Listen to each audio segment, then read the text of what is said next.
Jadi, menurut Peraturan Menteri Kesehatan Republik Indonesia Nomor 43 Tahun 2019, sistem rujukan merupakan penyelenggaraan pelayanan kesehatan yang mengatur mengenai pelimpahan tugas dan tanggung jawab pelayanan kesehatan secara timbal balik, baik itu secara vertikal maupun horizontal.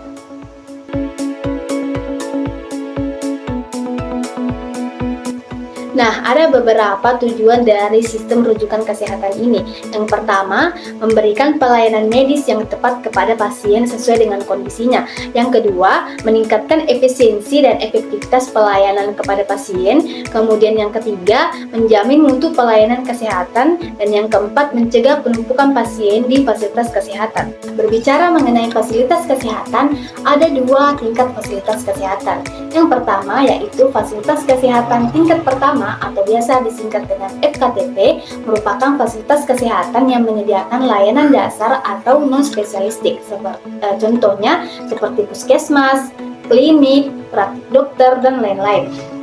Nah, yang kedua ada fasilitas kesehatan rujukan tingkat lanjut atau biasa kita sebut dengan FKRTL, di mana fasilitas kesehatan ini merupakan fasilitas kesehatan yang menyediakan layanan spesialistik dan rawat inap, contohnya seperti rumah sakit umum dan rumah sakit khusus. Ada tiga jenis rujukan. Yang pertama, rujukan vertikal, di mana rujukan vertikal merupakan rujukan antar fasilitas kesehatan yang berbeda tingkatan. Misalkan seorang pasien dirujuk dari puskesmas menuju rumah sakit untuk melakukan perawatan lebih lanjut. Kemudian yang kedua ada rujukan horizontal, di mana rujukan horizontal ini merupakan rujukan antar fasilitas kesehatan dalam tingkatan yang sama. Misalkan seorang pasien dirujuk dari rumah sakit yang satu ke rumah sakit yang lainnya untuk dilakukan perawatan lebih lanjut. Nah, yang ketiga ada rujukan balik.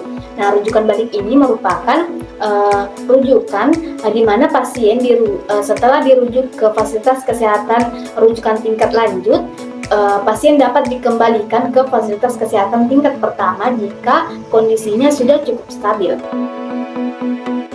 Syarat rujukan yang pertama, identitas pasien berupa BPJS Kesehatan jika pasien merupakan peserta dari BPJS Kesehatan. Kemudian ada KTP ataupun kartu keluarga dari pasien.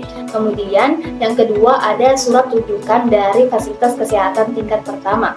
Yang ketiga ada hasil pemeriksaan sebelumnya yang sudah dilakukan oleh dokter di fasilitas kesehatan tingkat pertama.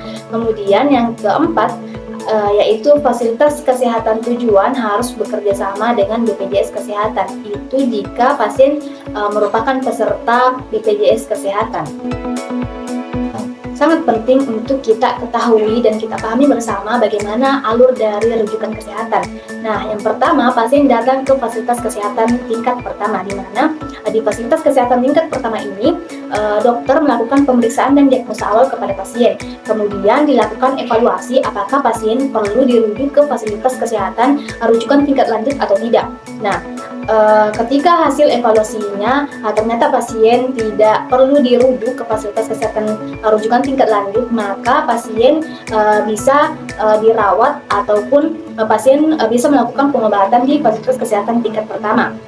Kemudian ketika pasien ternyata perlu dirujuk ke fasilitas kesehatan rujukan tingkat lanjut, maka di fasilitas kesehatan tingkat pertama itu pasien dibuatkan surat rujukan. Kemudian setelah surat rujukannya selesai, maka pasien kemudian dikirim ke fasilitas kesehatan rujukan tingkat lanjut, di mana di fasilitas kesehatan rujukan tingkat lanjut ini pasien kemudian dilakukan pemeriksaan dan tindakan lanjutan kepada pasien.